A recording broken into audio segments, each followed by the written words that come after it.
오늘은 여호수아 11장 1절에서 16절까지 순종이 승리의 길입니다 라는 제목으로 말씀을 전하겠습니다. 첫 번째 주제는 사람들의 편에 설 것인가 아니면 하나님의 편에 설 것인가 입니다. 우리 1절의 말씀을 다시 한번 읽어보도록 하겠습니다. 시작. 하솔 왕 야빈이 이 소식을 듣고 마돈 왕 요밥과 시므론 왕과 악삽 왕에게 전가를 보냈습니다. 아멘. 저희가 지난 여호수아 10장의 말씀은 이스라엘이 가나안 남쪽 지방을 어떻게 점령했는가를 저희가 살펴보았습니다. 오늘은 가나안 북쪽 지방에 대한 정복 이야기입니다. 남쪽 왕의 수장이었던 사람이 예루살렘 왕 아도니세덱이었죠. 오늘 북쪽은 하솔 왕 야빈입니다. 하솔 성은요, 갈릴리 호수 북쪽에 약 13km 정도 떨어져 있습니다. 이 하솔이라는 지역은 경제적으로 정치적으로 매우 중요한 전략적인 도시였습니다. 북쪽 도시들 중에 가장 큰 도시가 하솔이었어요. 그래서 이 하솔을 우리가 차지하는 것은 북쪽에 있었던 모든 갈릴리 지역을 정복하는 의미가 있었습니다. 그리고 이 하솔에서의 전쟁은 북쪽 땅에 그 정복 전쟁을 하는 데 있어서 굉장히 중요한 분수령이 되는 지점인 거죠. 자, 우리 계속해서 2절에서 5절까지 한번 읽어보겠습니다. 시작. 또 북쪽의 산지 기네롯 남쪽 평지 골짜기 서쪽의 돌의 높은 곳 왕들과 동쪽과 서쪽의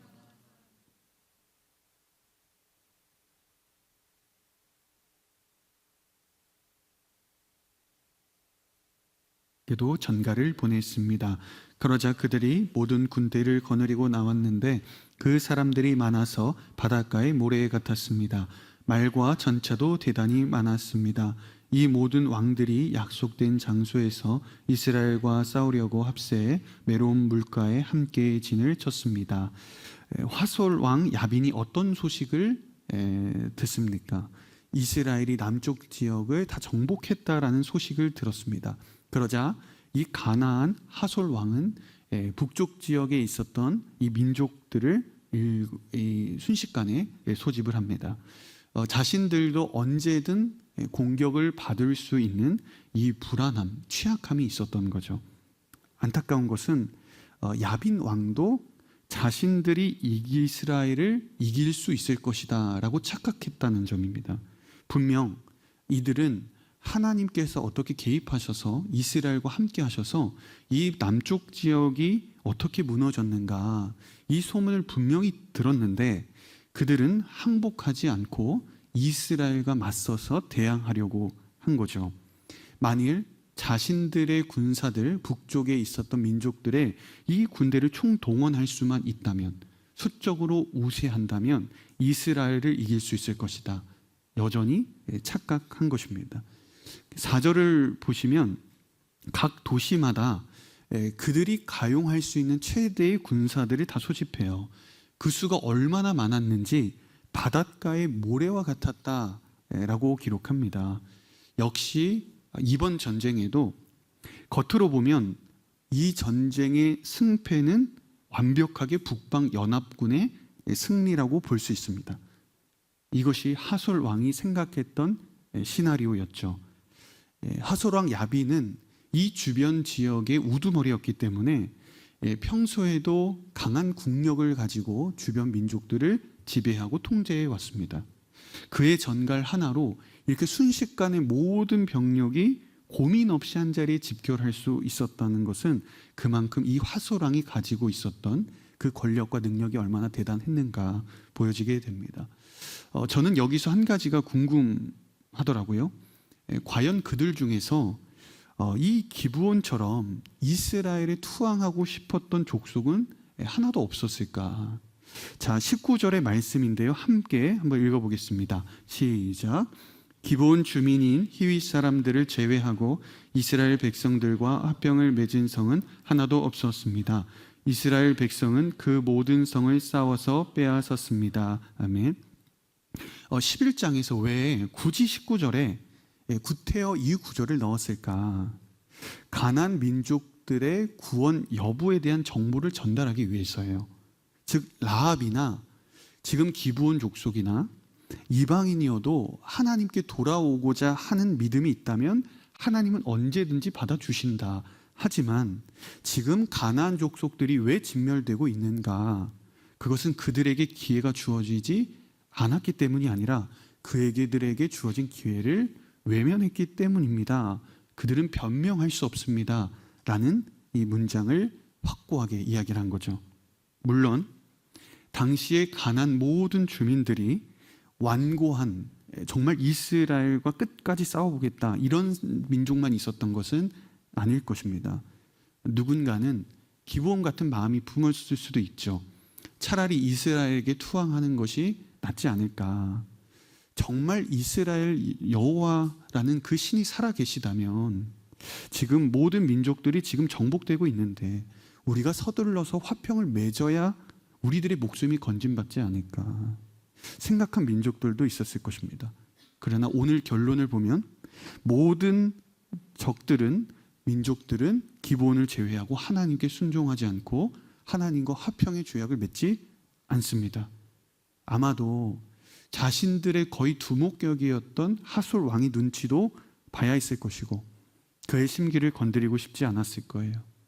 무엇보다도 기브온 족속이 이스라엘에게 항복을 했을 때 이스라엘과 언약을 맺었다는 그 소식을 듣고 남쪽 민족들이 연합해서 이스라엘을 친 게 아니라 기브온을 쳤잖아요. 그러니까 당시 이스라엘의 도움으로 물론 승리를 했지만 더 강한 북쪽 연합군이 모여서 자신들을 공격해 온다면 자신들이 감당할 수 없을 것이다. 아마 판단했을 것입니다. 결국엔 이번에도 마찬가지예요.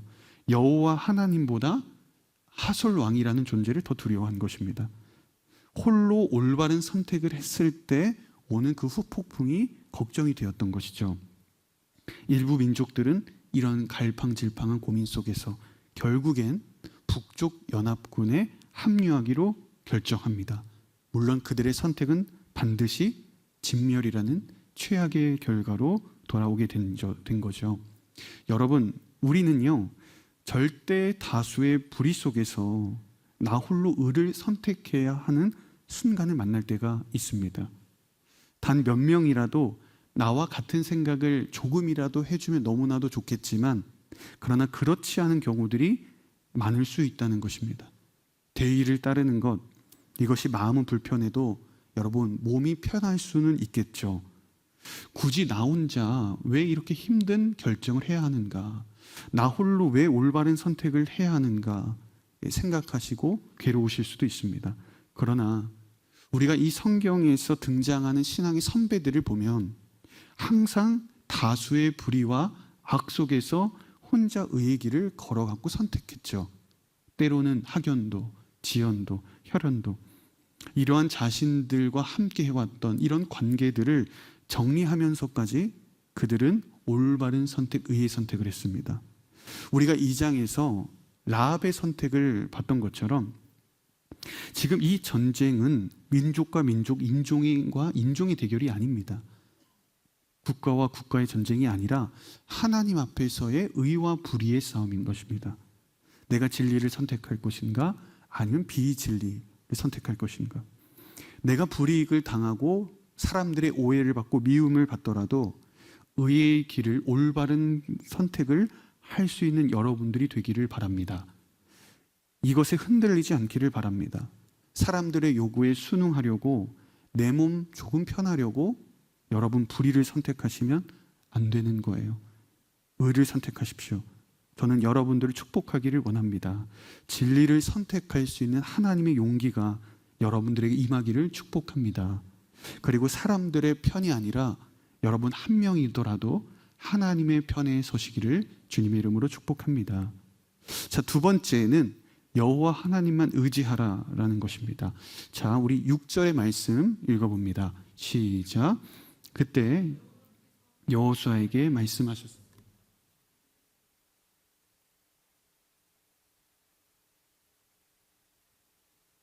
그는 그들의 말 뒷발에 힘줄을 끊고 전차를 불로 태워라. 아멘. 여러분 여호수아의 입장을 한번 떠올려 보십시오. 그 4절에 따르면 얼마나 군대가 많은지 바닷가의 모래와 같다. 그런데 병력만 있는 게 아니라 말과 전차도 상당히 많잖아요. 적들이 이렇게 빼곡하게 온 운동장을 다 차지하고 펼쳐져 있는 거죠. 우리가 가끔 뭐 어벤져스나 뭐 이런 영화들 보면 그 적군들이 총출동해서 온갖 빽빽하게 촘촘하게 채우는 그런 장면을 보잖아요. 그럴 때마다 그 모습을 본 주인공들은 두려움을 느끼죠. 어떻게 그렇게 적들이 빼곡하게 촘촘하게 들판에 채워져 있는데 두렵지 않을 수 있겠습니까? 하나님께서 여호수아에게 끊임없이 두려워하지 마라 힘을 주시면서, 그리고 이번에는 유일하게 적들을 진멸시킬 구체적인 시간도 내일이다 말씀하시죠. 그만큼 여호수아의 마음과 이스라엘 안에도 두려움과 걱정들이 일부 자리 잡고 있었다는 것입니다. 산더미와 같은 적들을 과연 우리가 이길 수 있을 것인가? 근심이 되는 상황입니다. 이런 걱정과 근심과 두려움 속에서 역시 하나님의 말씀이 여호수아에게 임합니다. 이번에도 하나님께서는 그들을 두려워하지 말라. 그 수가 아무리 많을지라도 말과 전차로 무장했을지라도 절대로 겁먹지 말라고 용기와 힘을 주십니다. 저도 이 6절을 처음 읽으면서 참 마음이 편안해지더라고요. 하나님의 말씀이 임했다면 이 전쟁의 승패는 정해져 있기 때문이죠. 우리가 여호수아의 말씀을 보면서 이스라엘이 실패했던 순간은 여호와의 말씀이 등장하지 않습니다.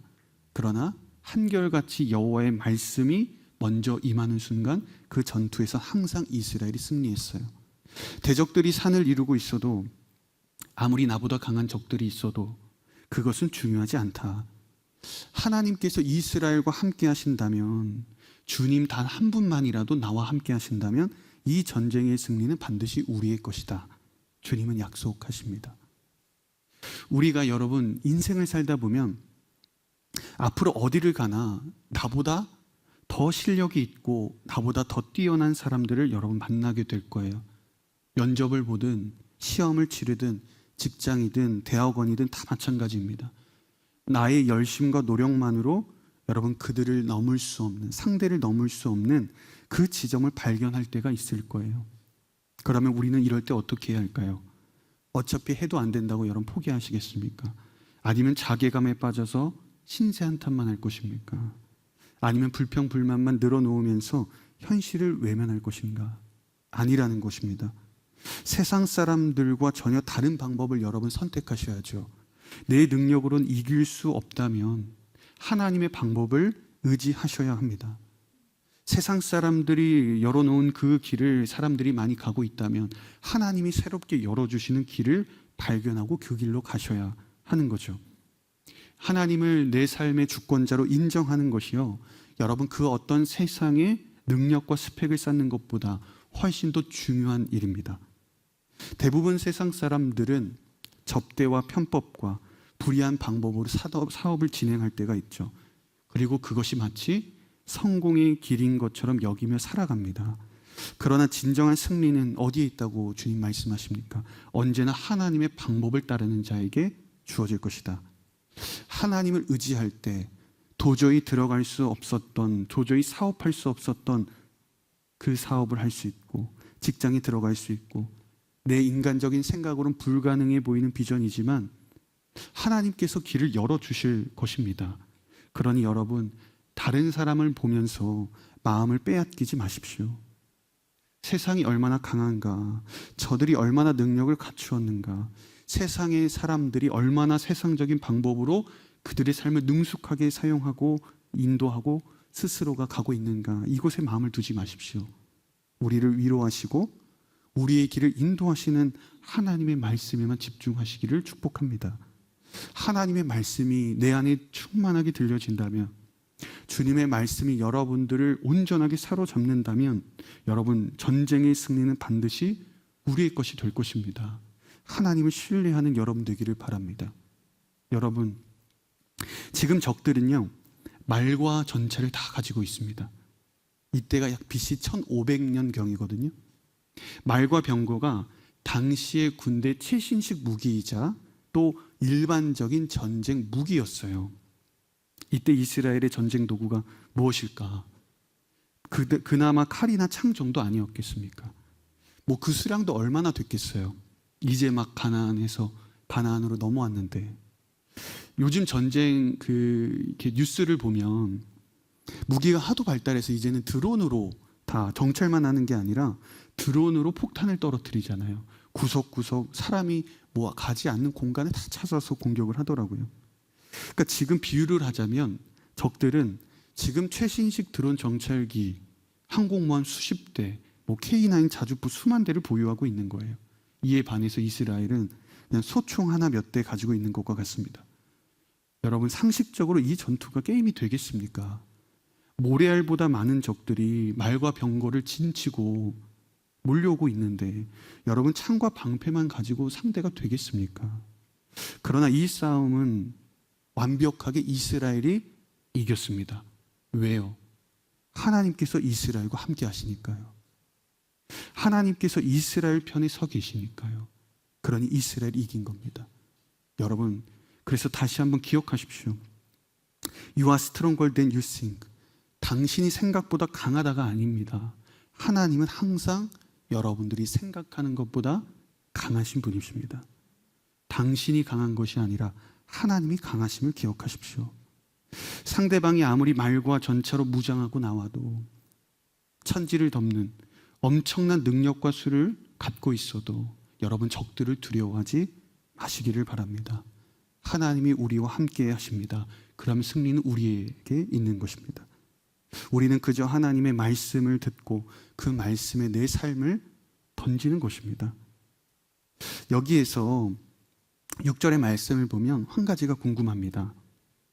왜 하나님은 적들을 이렇게 다 진멸시키고 난 뒤에 굳이 말 뒷발 힘줄과 그리고 끊어버리라고 말씀하시고 전차는 불로 다 태우도록 하는가?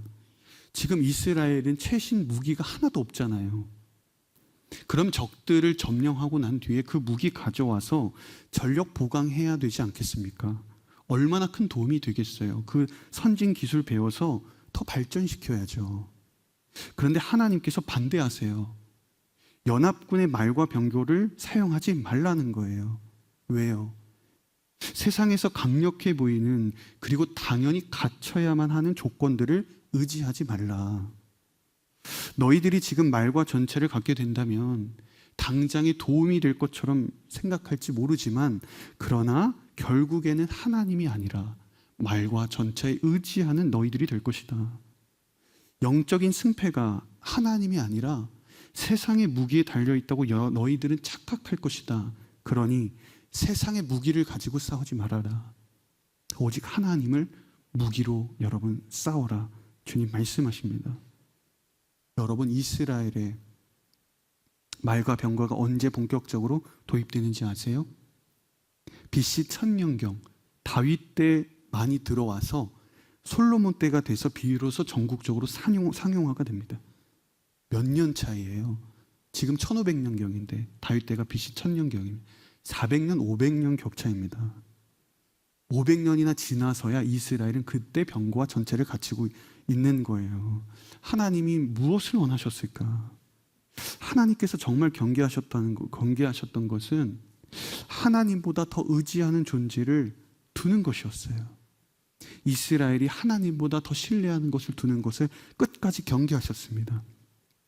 오직 이스라엘이 주님의 말씀에만 전적으로 순종하기를 원하셨어요.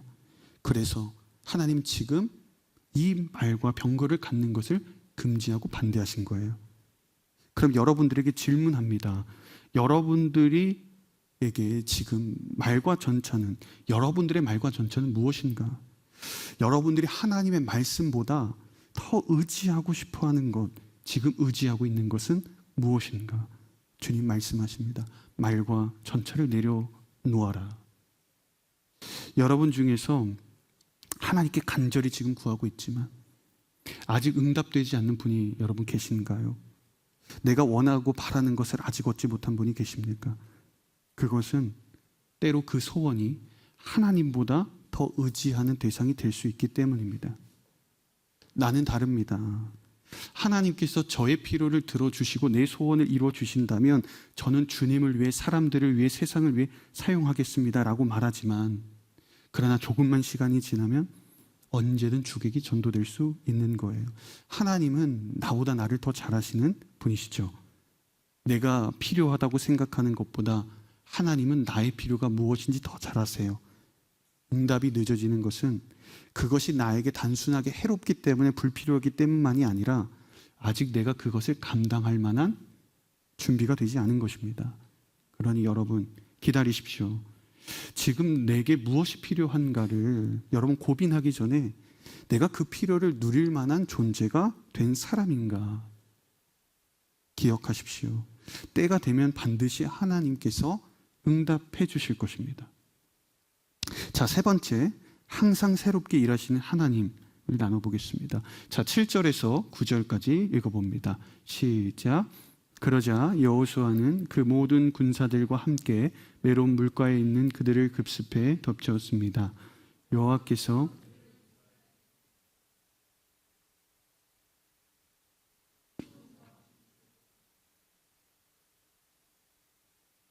한 사람도 남김없이 그들을 쳤습니다.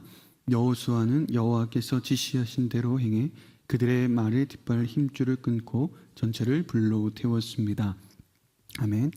제가 이 구절을 묵상하면서 하나님께서 연합군을 넘겨주시겠다라고 약속하셨으면 우리가 지난주에 봤죠. 10장에서처럼 기적을 베푸셨으면 더 쉽지 않았을까라는 생각이 들더라고요.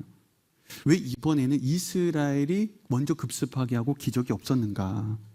그러니까 10장을 보면 하나님께서 적들을 미리 앞서가셔서 혼란에 빠지게 했고 큰 우박을 내리셨고 심지어는 해와 달이 멈추게 했죠. 이스라엘이 그래서 손쉽게 적들을 진멸시켰습니다. 그런데 11장에 넘어오면서 이제는 달라요. 어떠한 우리가 생각하는 기적이 없습니다. 먼저 이스라엘이 그들을 습격합니다. 무엇을 말하고 있을까요? 매번 내가 가기도 전에 적들이 이미 정리가 되어 있거나 상대가 이미 비틀비틀 거리면 얼마나 좋을까. 그렇지만 때로는 나의 수고와 나의 헌신과 나의 책임감이 동반되어야 할 때가 있다. 여러분, 그래서 하나님께서 나에 앞서서 기적을 베풀기 전에 하나님은 때로 우리를 그 적들의 경계까지 우리를 먼저 보내실 때가 있는 거예요. 절벽 끝이라도 하나님께서 보내시더라도 하나님이 약속하셨다면 여러분 믿고 가는 것입니다. 나를 두렵게 하는 자리라도 하나님이 승리를 약속하셨다면 그곳에 여러분 있어야 하는 것이죠. 은혜를 받으려면 은혜의 자리에 여러분들이 앉아 있어야 합니다. 은혜의 자리를 사모하지 않으면서 어떻게 하나님이 주신 축복과 내가 원하는 결과만 얻고자 하는가? 안 되는 것입니다. 하나님의 약속을 들었다면 이제 그 말씀에 순종해서 그 현장에 내가 가야 합니다. 때로는 기적을 보여주시고 우리에게 그 놀라운 일들을 점령하게 하실 때도 있지만 때로는 우리가 먼저 하나님께서 맡겨주신 그 일을 감당하고 나아갈 때 놀라운 기적을 이후에 보여주실 때도 있는 것이죠.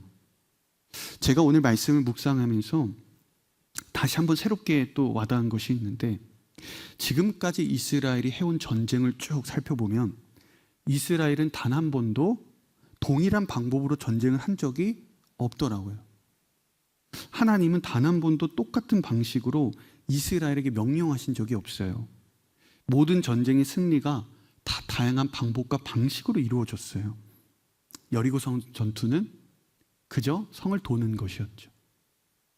그리고 아이성은 매복의 전략으로 이겼죠.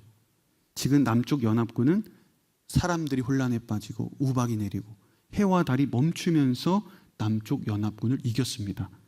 지금 북쪽 연합군은 이스라엘의 기습이에요. 그러면 하나님은 왜 항상 새롭게 일하시고 같은 방법으로 일하시지 않는가? 이사야 43장 19절에 기록합니다. 보라, 내가 새 일을 하고 있다. 내가 광야에 길을 내고 사막에 강을 만들고 있다. 하나님은 항상 새로운 길을 만들어 가시고 역사하시는 분이시죠. 과거의 경험으로 하나님을 제한하지 말라. 내가 생각했던 방식으로 하나님께서 일하시리라 착각하지 말라는 거예요. 하나님은 너의 생각과 다르다. 주님은 강조하십니다. 이사야 55장 8절과 9절 한번 읽어보겠습니다. 시작. 내 생각은 너희 생각과 다르고 내 길은 너희 길과 다르다. 여호와의 말씀이다. 하늘이 땅보다 높은 것처럼 내 길은 너희 길보다 높고 내 생각은 너희의 생각보다 높다. 아멘. 과거에 하나님께서 행하신 것과 동일하게 오늘도 내일도 일할 것이라고 여러분 생각하지 마세요. 내가 상상하는 그 이상으로 하나님은 역사하시는 분이십니다. 그러면 왜 하나님은 늘 새롭게 일하시는가? 왜 새로운 방법으로 항상 길을 내시는가? 크게 세 가지를 이렇게 정리를 해봤습니다. 첫 번째는 방식 그 자체에 의존하지 않기를 원하시기 때문이에요. 여러분, 사람은 경험이라는 것이 생기면 그와 비슷할 것이다, 다음에도 똑같이 일어날 것이라 생각하죠. 이번엔 이렇게 했더니 하나님께서 큰 은혜를 주셨다. 그렇다면 내일도 같은 방식으로 행동을 하면 그렇게 되겠지. 근데 문제는 시간이 흐르면서 어느 순간 하나님은 순식간에 사라져버리고 그 방식만, 행동만 남는다는 거예요. 마치 하나님 덕분에 은혜를 받은 게 아니라 방식 그 자체 때문에 은혜가 임한 것이라고 오해를 하는 거죠. 자, 두 번째는 하나님의 전능하심을 보여주기 원해서입니다. 아무리 창의적인 인간이라고 할지라도 매번 새로운 일을 떠올리는 것은 불가능하죠. 어느 한 영역의 일이라면 상관이 없겠지만 모든 경우의 수를 다 고려하고 변수를 생각해서 항상 최고의 선택을 내는 것은 여러분 불가능한 일입니다. 그러나 하나님의 생각은 여러분 끝이 없습니다. 그분의 판단과 계획은 절대로 인간이 상상할 수 없을 정도로 완벽하세요. 수천 번, 수만 번 같은 상황을 만나도 하나님은 그때마다 수천 번, 수만 번 새로운 방법과 해결책으로 여러분들을 인도하십니다. 그러므로 세 번째, 하나님을 절대적으로 신뢰하기를 원하시는 거예요. 매 순간 시시각각 바뀌는 모든 상황들을 내가 다 통제할 수 없다면, 과거와 동일한 방식으로 하나님께서 여전히 일하시지 않는다면, 예전의 방법과 경험이 통하지 않는다면 우리가 해야 할 일은 딱 한 가지죠. 하나님을 전적으로 신뢰하는 일입니다. 하나님을 의지하는 거예요. 그 어떤 화려했던 경험도 방법도 중요하지 않습니다. 지금 내 앞에 새 길을 여시는 하나님을 신뢰하고 따라가는 것입니다. 그분에게만 해답이 있음을 우리가 고백해야 하는 것이죠. 자, 마지막 주제입니다. 약속의 말씀에 순종하십시오. 우리 10절과 11절 읽어봅니다. 시작. 그때 여호수아가 돌아와 하솔을 점령하고 그 왕을 칼로 쳤습니다. 이들 모든 나라의 우두머리였습니다. 그들은 그 성의 모든 생명을 칼날로 쳐서 진멸시켜 숨쉬는 것이라고는 하나도 남지 않았으며 하솔을 불태웠습니다. 아멘. 우리가 후반부의 말씀을 쭉 보면 이 하솔이라는 도시를 유독 엄격하게 대하고 있습니다. 그 성의 모든 생명을 다 진멸시켰다. 완전히 불태웠다. 아마도 하솔이라는 성이 이 대표적인 이 북방 민족의 대표격이었기도 했고 모든 나라의 우두머리였기 때문일 것입니다. 우리가 영화를 봐도 가장 강력한 빌런을 잡으면 사실은 결말이 나온 거잖아요. 마찬가지로 지금 하솔이 전쟁을 다 주도했고 이스라엘의 가장 강력한 대항마였습니다. 가장 강력한 도시가 점령됐다면 이제 나머지 북방 민족들은 사실은 정복이 이미 된 것이고 손쉽게 정복을 하게 되는 것입니다. 그런데 이때 오늘 말씀을 보면 여러 번 반복되는 구절들이 나오는데, 자, 우리 12절에서 15절까지 한번 계속 읽어봅니다. 시작. 여호수아는 모세가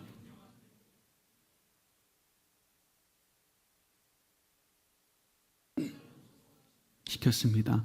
그러나 언덕 위에 세운 성들은 하솔 외에 이스라엘이 하나도 불태우지 않았습니다. 여호수아는 오로지 하솔만 불태웠습니다. 이스라엘 백성들은 이 성들에서 전리품과 가축들을 빼앗고 사람들은 숨쉬는 것 하나 남겨두지 않을 때까지 칼날로 쳐 죽였습니다. 여호와께서 그 종 모세에게 명령하신 대로 모세가 여호수아에게 명령한 대로 여호수아는 그대로 했습니다. 그는 여호와께서 모세에게 명령하신 모든 것을 남김없이 행했습니다. 아멘. 어떤 구절들이 반복됩니까? 명령한 대로. 하나님께서 말씀하신 것들을 그대로 행했다는 거예요. 모세를 통해서 선포된 하나님의 말씀, 그리고 여호수아에게 직접 해주신 그 하나님의 말씀 모두 빠짐없이 다 순종했고 나아갔다. 15절을 보면 명령하신 모든 것을 남김없이 행했다. 지금까지 여호수아를 묵상하면서 반복적으로 언급됐지만 오늘 11장을 통해서 더 명확하고 확실하게 강조하는 바가 있습니다. 순종이라는 단어예요. 여러분, 전쟁에서 승리하는 비결은 오직 순종이라고 말씀하십니다. 순종만이 승리로 가는 길이다. 다른 방법 아무리 동원해도 안 된다는 것입니다. 하나님의 말씀에 순종하는 것만이 우리가 선택할 수 있는 유일한 방법이고 그것이 우리가 승리하는 길이다. 사랑하는 여러분, 그래서 하나님의 말씀을 여러분 그대로 실천해 보려고 해보십시오. 큐티를 통해서 여러분 묵상한 말씀을 삶에서 그대로 작더라도 적용해 보려고 해보십시오. 하나님이 주시는 그 승리를 여러분 경험하게 될 것입니다. 오직 하나님의 말씀을 있는 그대로 순종하면서 그 순종을 통해 얻게 되는 하나님의 놀라운 기적을 여러분 보게 되시기를 주의 이름으로 축복합니다. 자, 우리 16절, 23절 한번 읽어보겠습니다. 시작. 이렇게 해서 여호수아는 전체 곧 산지, 네게브 전지요, 서쪽 평지, 아라바, 이스라엘 산지와 그 평지를 다 차지했습니다. 이렇게 여호수아는 여호와께서 모세에게 말씀하신 대로 할단된 땅을 이스라엘에게 그들의 지파에 따라 유산으로 주었습니다. 그 땅의 전쟁이 그쳤습니다. 아멘. 여러 지역들을 소개하면서 여러분 머리에 그 그림들이 잘 안 그려지실 수 있겠지만 한마디로 말하면 가나안 땅을 다 점령했다라는 뜻입니다. 제가 말씀을 오늘 준비하면서 이 11장을 읽고 다시 한번 1장을 이렇게 제가 좀 묵상을 해봤습니다. 여호수아 1장 3절 4절도 한번 계속 읽어보겠습니다. 시작. 내가 모세에게 말한 대로 내가 네게로 밟는 곳마다 내게 줄 것이다. 광야와 레바논에서부터 커다란 유프라테스 강과 햇사람의 온 땅과 해지는 서쪽 대해까지 내 영토가 될 것이다. 제가 이 구절을 다시 한번 묵상을 하는데 개인적으로 큰 은혜가 되더라고요.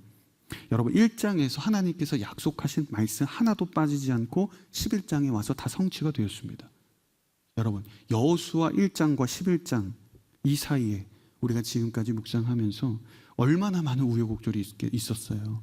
성공도 있었고 이스라엘의 실수도 있었고 실패도 있었고 불순종도 있었고 순종도 있었고 위협도 있었고 공격도 있었고 속았고 속였고 수많은 인간사와 불가능한 초자연적인 일들이 1장과 11장 안에 다 담겨 있었죠.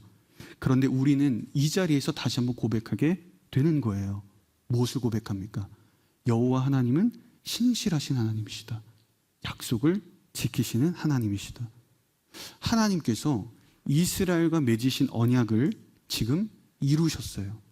이스라엘이 이룬 게 아니라 하나님께서 주신 약속을 그대로 하나님께서 완성하셨습니다.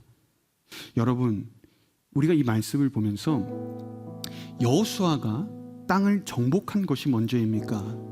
아니면 하나님께서 여호수아에게 땅을 주시겠다고 약속한 것이 먼저입니까? 후자죠. 여러분, 여호수아의 행함이 먼저입니까? 아니면 하나님의 약속이 먼저입니까? 하나님의 약속이 먼저죠. 일방적인 하나님의 약속이었어요. 여러분, 하나님께서 여호수아가 적군을 잘 물리치고 전쟁에서 승리하면 땅을 주시겠다고 말씀하셨습니까? 아니면 말씀에 순종하면 그 땅을 주시겠다고 하셨습니까? 말씀에 순종하면 주시겠다고 하셨죠. 여호수아가 지금까지 가나안 전쟁에서 승리하고 마침내 오늘 우리가 보는 이 11장에서 온 땅을 차지하게 된 이유가 어디에 있습니까? 하나님의 약속과 그 약속에 순종하는 일에 있었던 거죠. 하나님께서는 가나안 땅을 주시겠다고 말씀하시고 약속하셨고 그 말씀과 약속에 따라 이스라엘은 순종했습니다. 물론 그들이 넘어지고 실패한 적이 있었지만 그러나 그들은 다시 일어나서 그 약속의 말씀을 붙잡고 나아갔습니다. 이스라엘의 행함이 아니라 하나님의 은혜가 먼저였고 약속이 앞섰죠. 요즘 우리가 로마서 큐티를 통해서 우리가 무엇을 확인하고 있습니까? 나의 행함이 아니라 하나님의 은혜가 항상 먼저라는 사실이죠.